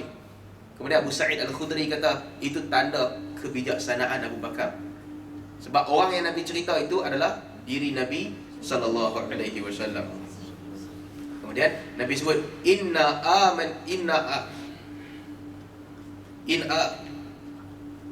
amin nas alayya fi suhbatihi wa malihi Abu Bakar. Inna amanan nas alayya fi suhbatihi wa malihi Abu Bakar. Manusia yang paling aku percayai di dalam berkawan dan juga harta adalah Abu Bakar. Walau kuntu muttakhidha khalilan ghaira rabbi latakhadtu Abu Bakar. Kalaulah aku nak ambil seorang pendamping selain daripada Tuhan aku akan ambil Abu Bakar. Walakin ikhwata fil Islam wa mawaddah. Walakin ikhwata fil Islam wa mawaddati. Tetapi aku tak boleh. Yang ada adalah ikhwah fil Islam. Kemudian Nabi arahkan semua pintu-pintu yang para sahabat ni tinggal dekat dengan masjid, mereka ada pintu masing-masing. Nabi arahkan semua orang tutup, melainkan pintu Abu Bakar. Para ulama kata ini adalah salah satu tanda yang Nabi SAW nak Abu Bakar menjadi pemerintah. Jadi ini semua peristiwa pada hari Rabu. Nabi keluar, Nabi baca khutbah, Nabi pesan Allah laknat Yahudi dan Nasrani. Nabi minta kalau ada siapa-siapa yang nak qisas, boleh qisas mula. Nabi pesan kepada para sahabat, jaga Ansar elok-elok. Dan Nabi SAW cerita seorang hamba Allah yang Allah bagi pilihan kepada dia. Kemudian masuk hari Khamis. Pada hari Khamis ada satu peristiwa besar yang berlaku. Nabi tengah sakit juga, masih biasa para sahabat datang melawat. Nabi panggil kepada para sahabat, Nabi minta, halummu aktub lakum kitaban. Ketika Nabi tengah sakit ni, sakit kan kadang-kadang orang yalah, bila sakit orang akan sebut benda yang dia selalu sebut bila nazab. Ini biasa kan. Orang yang dia selalu zikir, ketika tu dia akan zikir kan, subhanallah, Allahu akbar. Orang yang dia selalu lalai, dia harta yang paling penting pada dia, ketika tu dia akan ingatkan harta dia. Aku tinggal cincin dekat almari tu, aku tinggal duit dalam bank ni, aku tinggal, itu keutamaan dia. Orang yang anak-anak keutamaan dia, itu yang dia akan ingat. Anak ni jaga elok-elok, anak ni nanti tolong jaga dia, anak ni tak pandai pergi sekolah lagi, tolong besarkan dia elok-elok. Semua orang akan memikirkan keutamaan masing-masing. Orang akan sebut. Nabi SAW dalam keadaan itulah, ketika Nabi sakit, ketika tu Nabi kata, halummu aktub lakum kitaban lan tudillu ba'dah. Nabi sakit, dia kata, bawakan kepada aku satu buku supaya aku tulis dan kamu tak akan sesat selepas itu. Para sahabat berbelah bagi. Sebahagian sahabat kata, bagilah dan Nabi nak tulis, bawa buku biar Nabi tulis. Sebahagian sahabat kata, tak perlulah, Nabi pun nampak macam nazak. Mungkin Nabi cakap ini kerana kesan daripada kesakitan Nabi SAW. Agama dah lengkap, Al-Quran dah ada, sunnah-sunnah Nabi dah jelas, ibadat semua dah sempurna, tak perlu. Sebahagian sahabat kata, tak, kita bagilah, mungkin ada benda penting yang Nabi nak cerita. Khilaf para sahabat. Apabila para sahabat khilaf pada ketika itu, Nabi SAW pun kata, qumu anni, keluarlah kamu daripada situ. Jadi Nabi minta para sahabat keluar mereka. Dalam riwayat, antara orang yang kata tak perlu bagi Nabi tulis ni Umar. Lepas tu Syiah gunakan poin ni. Syiah kutuk Umar. Syiah kata Nabi nak bagi Ahlul Bait jadi pemerintah, Umar bantah. Sebenarnya bukan begitu. Itu tak tepat. Hadis Ali tadi dah ceritakan yang dia sendiri pun tak tanya siapa Ahlul Bait. Dan ketika dekat-dekat nak wafat, Nabi pesan beberapa benda lain. Nabi pesan halau keluar semua orang-orang Yahudi dan Nasrani daripada Jaziratul Arab. Jazirah ni semualah sampai sebelum Syam. Siapa yang halau? Di zaman Umar halau semua Yahudi. Jadi ala kulli hal, Nabi minta untuk tulis. Akhirnya kerana sahabat khilaf, Nabi pun tak tulis. Sampai solat maghrib. Nabi solat maghrib, Nabi baca wal mursalati urfa, fal asifati asfa, wan nashirati nashra. Kemudian Nabi masuk ke rumah.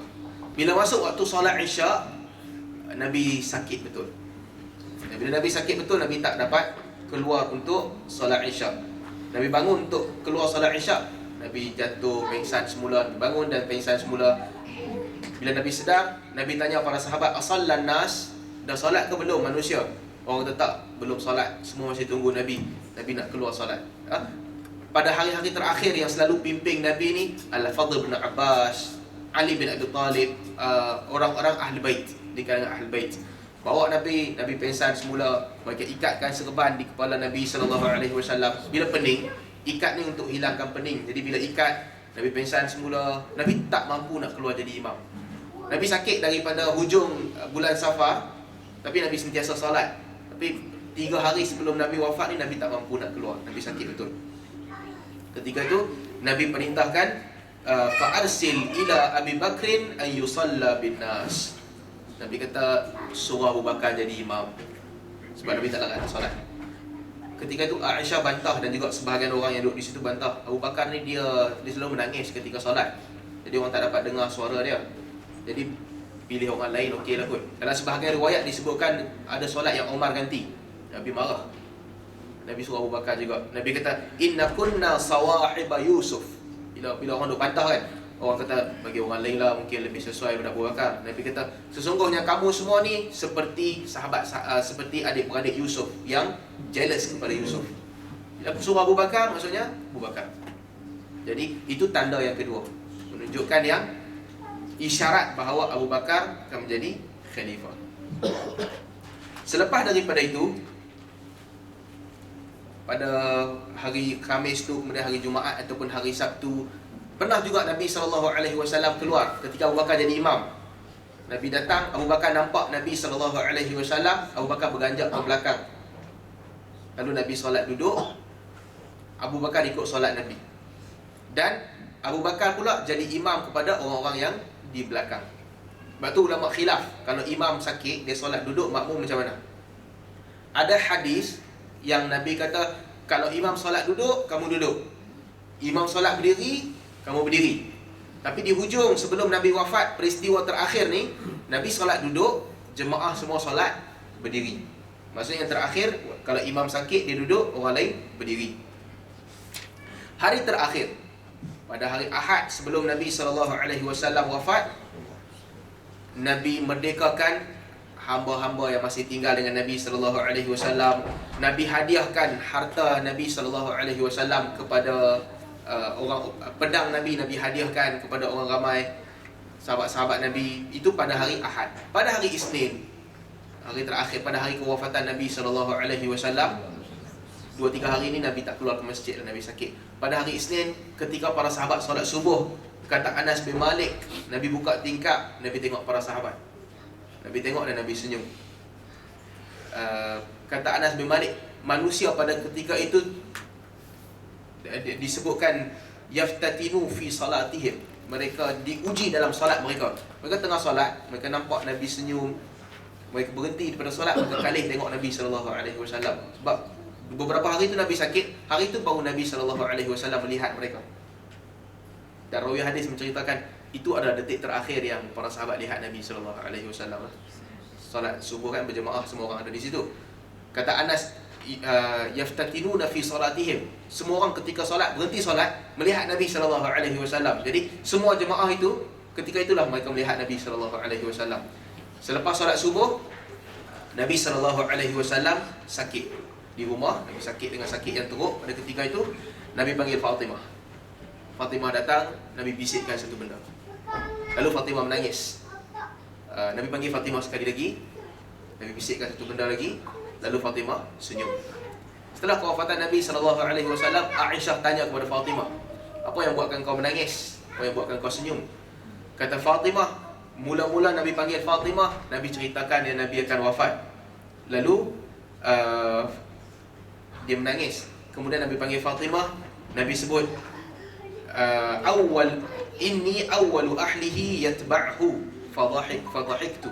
Fatimah kata, yang kedua Nabi kata, aku akan jadi ahlul bait yang pertama untuk ikut Nabi SAW. Lalu dia senyum. Kemudian ketika itulah Nabi terus sakit. Ketika Nabi sakit, kata Fatimah radhiyallahu anha, wakrabah, alangkah beratnya sakit itu. So ini kita nak cerita yang dekat-dekat dengan detik kewafatan Nabi SAW. Nabi sakit betul, bukan main-main. Bukan sakit macam Bukan kematian yang tenang, tidur dan mati. Sebelum wafat, Nabi betul-betul sakit. Sehingga Fatimah bila lihat, dia kata, waqrabah, teruknya sakit Nabi. Kata Nabi SAW, laisa ala abiki karbun ba'dal yawm. Selepas hari ini, tidak ada kepenatan lagi kepada bapa kamu. Kemudian, ketika itu, Nabi panggil Hasan dan Husain. Nabi pesan kepada mereka. Kata Aisyah radhiyallahu anha, antara kelebihan yang Allah bagi kepada aku, Nabi wafat di rumah aku, di atas riba aku. Dan sebelum Nabi wafat, Allah kumpulkan air liur Nabi dengan air liur aku. Ketika Nabi nak wafat, di atas riba Aisyah radhiyallahu anha, ketika itu datang Abdul Rahman ibnu Abu Bakar. Dia bawa siwak. Nabi tengok siwak tu. Aisyah radhiyallahu anha tahu yang Nabi suka siwak. Dia tahu dan dia tanya Nabi nak siwak ke? Nabi nak. Lalu Aisyah minta dekat Abdul Rahman ibn Abi Bakar. Bila Nabi nak gosokkan gigi, siwak tu keras. Lalu Aisyah gigit siwak tu, lembutkan dia dan bagi kepada Nabi SAW. Dan Nabi siwakkan atau membersihkan gigi Nabi SAW sampai detik sebelum wafat. Nak ceritakan apa? Jaga kebersihan. Bila benda tu menjadi budaya membersihkan gigi, kebersihan ni dua. Ada satu, manusia dengan diri dia sendiri itu terpulang. Tetapi ada benda yang berkaitan dengan orang lain.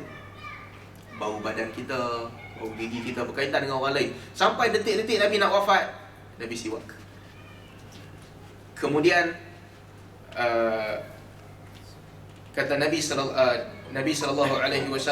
ketika Nabi betul-betul sakit, perkataan terakhir yang para sahabat dengar daripada Nabi SAW, Nabi kata, ma'al ladzina an'amta 'alaihim minan nabiyyin was-siddiqin wasyuhada'i was-salihin. Bersama dengan orang-orang yang Allah beri nikmat di kalangan para nabi, siddiq, para syuhada dan juga orang-orang saleh. Kata Nabi, Allahumma ghfirli warhamni wa alhiqni birrafiqil a'la. Ya Allah, ampunkan aku, rahmati aku, dan juga sampaikanlah aku kepada teman yang paling tinggi.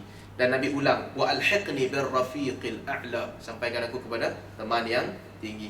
Dan sebahagian riwayat Nabi SAW sebutkan juga sebelum itu, as-salah, hendaklah kamu menjaga salat. Jadi yang terakhir yang disebutkan oleh Nabi, ma'ar rafiqil a'la, bersama dengan teman yang tinggi. Kemudian Nabi SAW wafat ketika waktu duha, sebelum waktu zuhur. Ketika Nabi wafat, kata Anas bin Malik, kami duduk di Madinah, tidak ada hari yang lebih gembira daripada hari Nabi SAW datang ke Madinah. Dan tidak ada hari yang lebih mendukacitakan di Madinah daripada hari Nabi SAW meninggal dunia. Kemudian ketika Nabi meninggal dunia, orang-orang terdekat ataupun orang-orang sahabat-sahabat yang utama datang melawat Nabi SAW. Umar masuk melihat Nabi SAW dan Umar keluar. Umar kata, sesungguhnya orang-orang munafik mendakwa bahawa Nabi telah wafat, dan sesungguhnya Nabi tak wafat. Nabi hanya pergi berjumpa dengan Allah sebagaimana Musa berjumpa dengan Allah. Nabi akan balik semula, kata Umar. Jadi Umar kata, siapa yang mendakwa Nabi SAW meninggal dunia, aku akan penggal dia, aku akan bunuh dia. Kemudian Abu Bakar radhiyallahu anhu datang. Abu Bakar masuk, dilihat jenazah Nabi SAW. Kata Abu Bakar, la yajma'ullahu alaika mautatain. Abu Bakar kata, sesungguhnya Allah tidak akan menghimpunkan kepada engkau 2 detik kematian. Abu Bakar keluar. Abu Bakar kata, ijlis ya Umar, duduk. Umar tetap berdiri dan dia tetap berkhutbah. Dia tetap cakap, siapa yang mendakwa Muhammad telah meninggal, dia tu munafik. Abu Bakar kata, duduklah. Kemudian Umar tetap bercakap. Lalu Abu Bakar pun dia cakap dengan orang. Abu Bakar kata dalam perkataan yang masyhur yang kita selalu dengar, man kana ya'budu Muhammad fa inna Muhammad qad mata. Sesiapa yang menyembah Muhammad, sesungguhnya Muhammad telah meninggal. Wa man kana ya'budu Allah fa inna Allah hayyun qayyum. Atau fa inna Allah hayyun la yamut. Sesiapa yang menyembah Allah, sesungguhnya Allah adalah Tuhan yang tidak mati. Kemudian Abu Bakar bacakan ayat, wa ma Muhammadun illa rasulun qad khalat min qablihi rusul. Muhammad itu tidak lain dan tidak bukan melainkan seorang rasul sebagaimana rasul-rasul sebelum daripada dia. Afa imma ta'awil qutila qalabtum ala a'qabikum. Adakah setelah Muhammad meninggal dunia kamu akan berpaling ke belakang? Para sahabat kata, ketika Abu Bakar membacakan ayat itu, seolah-olah kami tak pernah mendengar ayat itu ada dalam Quran. Jadi akhirnya para sahabat pun tahulah Nabi SAW meninggal dunia. Kemudian para sahabat Ahlul Bait uruskan jenazah Nabi SAW. Para sahabat yang lain berbincang untuk siapa yang patut menjadi khalifah. Perbincangan yang mungkin lain kali kita boleh sentuh pada hari Isnin. Kemudian hari Selasa, ulama khilaf, para sahabat khilaf, nak tanam Nabi di mana. Sehingga Abu Bakar radhiyallahu anhu kata, di antara sunnah para Nabi adalah di mana mereka meninggal, di situ mereka ditanam. Jadi mereka buat keputusan untuk tanam di rumah Nabi SAW.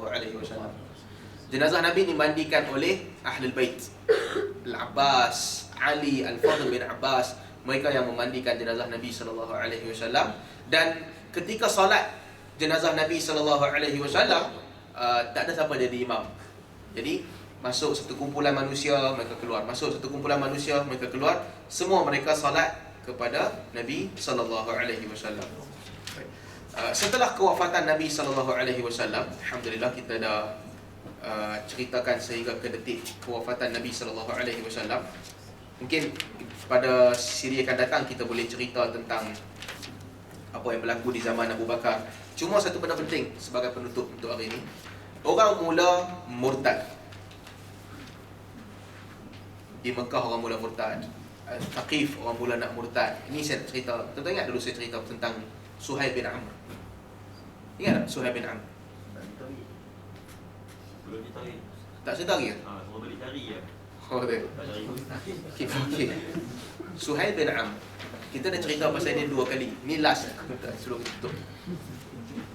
Satu, dia ini ditangkap ketika perang Badar. Dia ni penyair Quraisy.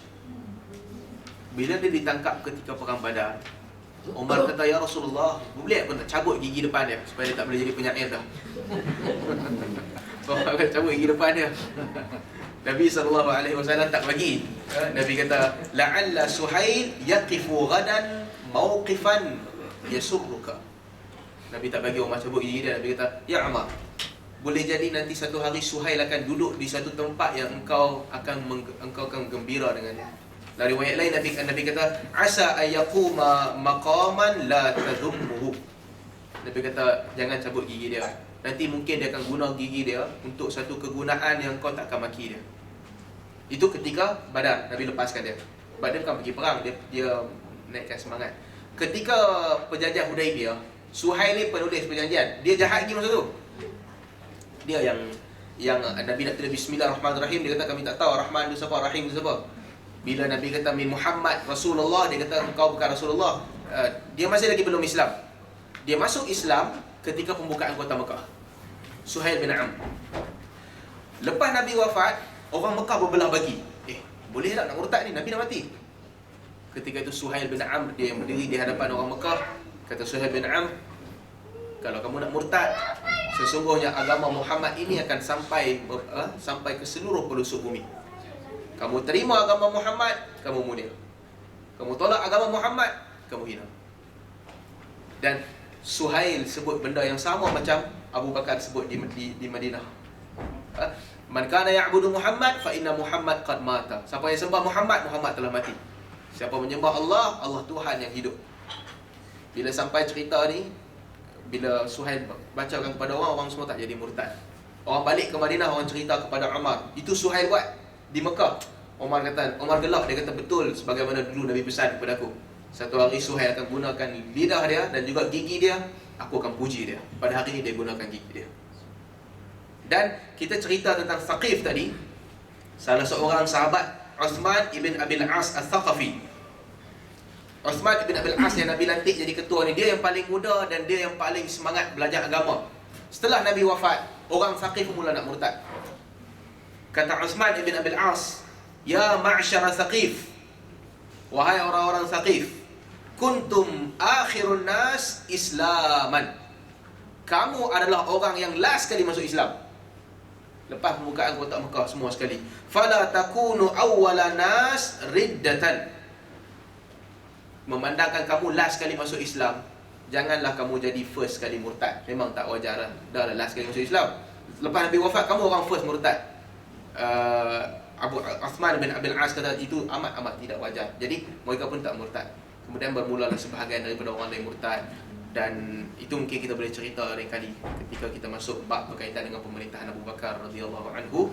Jadi saya ingat setakat ni alhamdulillah kita telah cover banyak benda-benda penting yang berlaku dalam kehidupan Nabi sallallahu alaihi wasallam, daripada Nabi lahir sampailah Nabi dilantik menjadi rasul, sampailah Nabi sallallahu alaihi wasallam berhijrah, sampailah Nabi wafat.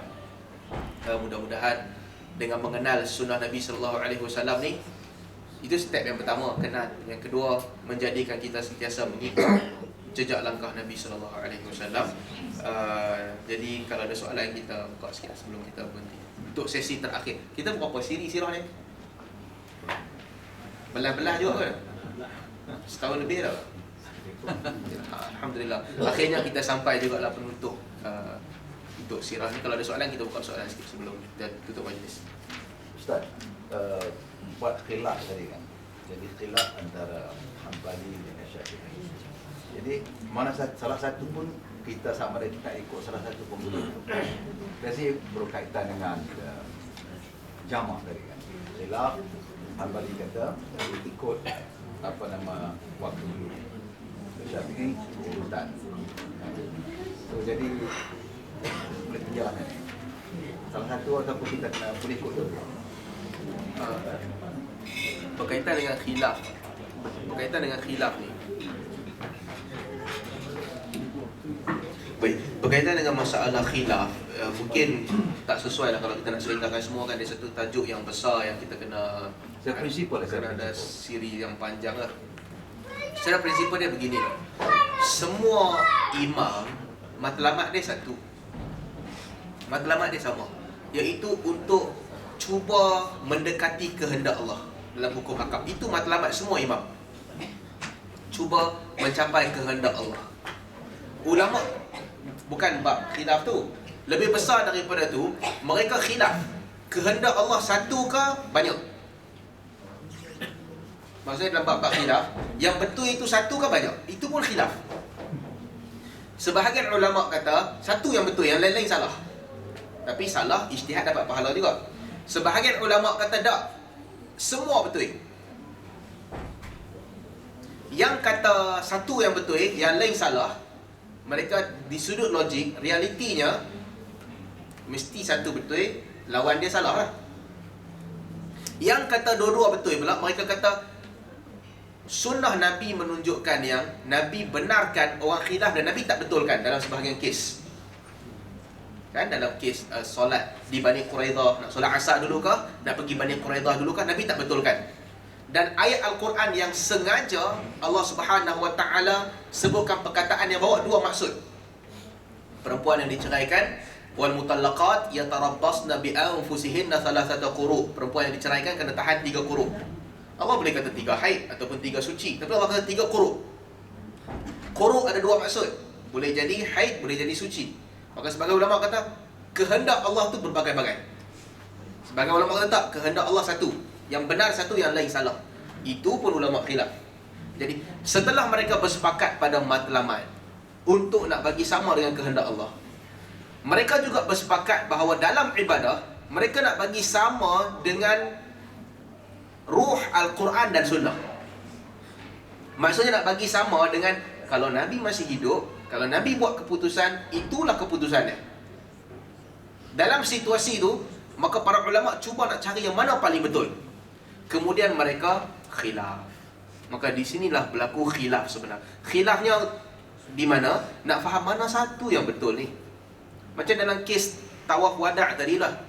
Sebahagian ulama mereka kata bila Nabi kata jadikan benda terakhir sekali tawaf, dan Nabi kata perkataan tu tahun ke-10 Hijrah, maksudnya umum. Jadi pada bila-bila masa sahaja, bermula daripada detik tu, setiap kali kamu masuk ke Mekah, last kali sebelum keluar adalah tawaf. Satu pandangan. Pandangan lagi satu pula kata tak, bukan yang tu maksud dia. Sebab 3 kali pertama ataupun 2 kali pertama Nabi pergi ke Mekah, tidak diriwayatkan Nabi tawaf wada'. Nabi hanya tawaf wada' ketika haji. Dan ketika itu juga Nabi SAW sebut, jadikan yang terakhir sekali adalah tawaf. Maksudnya yang terakhir di antara manasik haji. Khilaf. Apa maksud Nabi betul-betul? Mana kita nak tahu Nabi dah wafat? Mereka bukan boleh tanya Nabi balik dah. Tetapi yang penting, dua-dua ni cuba nak faham apa maksud sebenar Nabi SAW. Itu berlaku khilaf. Itu sumber. Ini sumber. Selain daripada tu bukan sumber. Amat banyak kes. Kalau kita baca kitab-kitab sejarah, kita akan jumpa banyak kes para ulama mimpi jumpa Nabi SAW. Ada ulama mimpi jumpa Nabi, ya Rasulullah. Nabi datang, Nabi beritahu lagi. Ini bukan cerita bohong, cerita betul. Nabi beritahu, yang paling tepat adalah baca kunut. Yang paling tepat adalah tak baca kunut. Yang paling tepat adalah buat tu. Yang paling tepat adalah buat ni. Ramai ulama bermimpi begitu. Tapi adakah itu sumber? Dia bukan sumber. Dia hidup dia sendiri. Tuan-tuan, mimpi begitu biasa. Kalau kita bayangkanlah tiap-tiap hari kan, siang, malam, pagi, petang, kita suka tengok satu drama. Tiap-tiap hari kita tengok drama tu. Orang perempuan suka tengok Running Man ke apa kan. Dia tengok tiap-tiap hari sampai mimpi malam. Laki pun sama juga. Benda yang kita betul-betul tekun, kita termimpi. Bayangkan para ulama, kalau sehari 16 jam dalam hidup dia duduk baca bab fiqh ya, cuba nak faham apa yang Nabi nak, amat-amat boleh jadi. Malam Nabi datang dalam mimpi dia, Nabi kata yang ni yang betul. Amat-amat boleh jadi. Itu biasa, normal. Tapi itu sumber kah? Itu bukan sumber. Sumbernya very limited, Al-Quran dengan Sunnah. Jadi para ulama pun berusaha untuk mendekati apa yang dikehendaki oleh Allah Subhanahu Wa Taala. Bila sampai zaman kita ni, para ulama kata yang paling mudah ikut mazhab mufti lah. Siapa belajar dengan mufti mazhab Syafi'i, dia ikut mazhab Syafi'i. Siapa yang belajar dengan mufti mazhab Hanafi, dia ikut mazhab Hanafi. Bila kita dengar dua-dua, banyak sangat pandangan yang kita dengar ni, tak tahu nak pilih yang mana, istafti nafsak. Itu last sekali Nabi sebutlah hadis, tanyalah jiwa kamu sendiri. Beginilah pandangan saya begini. Tuan-tuan tanya diri sendiri, agak-agak apa maksud Nabi? Jawapan tu jangan buat daripada awal buat begitu. Pertama kena belajarlah dulu. Kalau kita belajar satu pandangan, ikutlah pandangan tu saja. Kalau kita dah tahu 3-4 pandangan, tak tahu nak pilih yang mana, last sekali kita agak-agak dalam keadaan ni, apa yang Nabi nak? Dapat jawapan, buat gitulah. Adakah kita perlu tolak mazhab? Tak perlu. Bukan menolak mazhab. Sebab ada orang dia belajar melalui mazhab fiqh, ada orang dia belajar melalui penulis moden. Penulis moden, mereka tak terikat dengan mazhab. Syed Sabit ataupun Asy-Syaukani, mereka tak terikat. Jadi pandangan dia campur aduk banyak mazhab. Jadi bila kita baca, kita tak tahu nak pilih yang mana. Pendirian saya last kali, kalau tak tahu, cuba fikir dalam bab ni apa sebenarnya yang dikehendaki oleh agama. Apa sebenarnya yang Nabi nak tunjukkan? Kalau tanya saya lah, nak mula dengan mana bila jamak ni? Nak mula solat ikut urutan kah? Ataupun nak mula solat yang pada waktunya perlu didahulukan? Saya kata, pandangan saya peribadi, saya kata sebagaimana Nabi buat di Muzdalifah, Nabi solat pada waktu Isya, Nabi mula dengan Maghrib, selepas itu Isya. Itulah sunnah. Siapa nak pilih pandangan lagi satu, terpulang.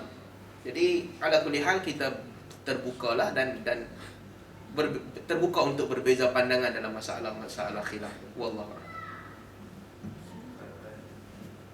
Rasulullah nak menulis, tapi sedangkan Rasulullah tak boleh membaca.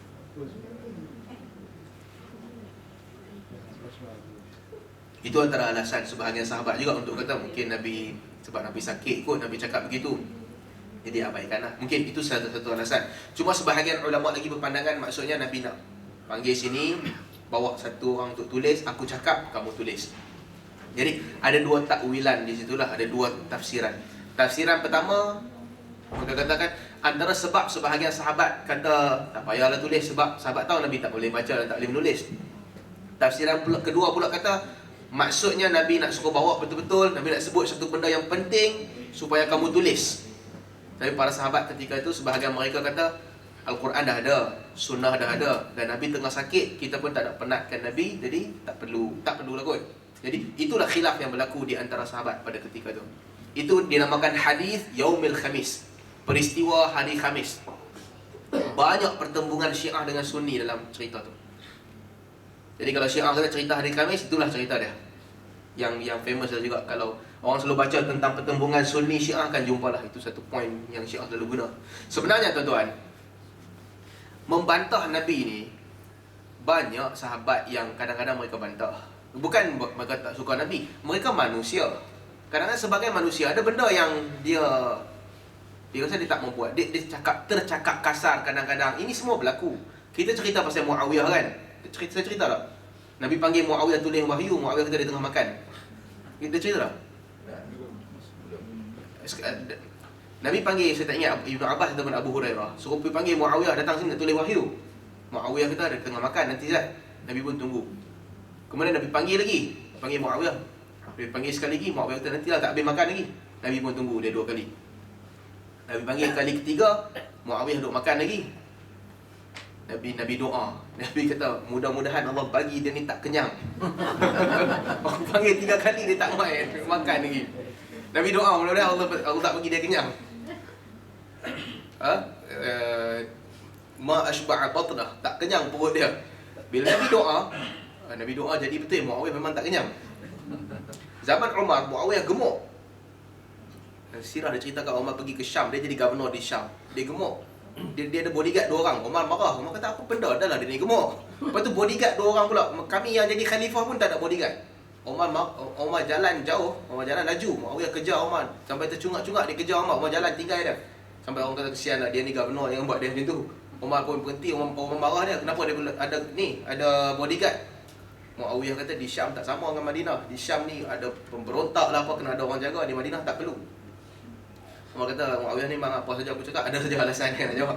Jadi Muawiyah dia memang gemuk dan dia makan banyak. Ibnu Katsir kata Muawiyah ni berbeza dengan raja-raja yang lain.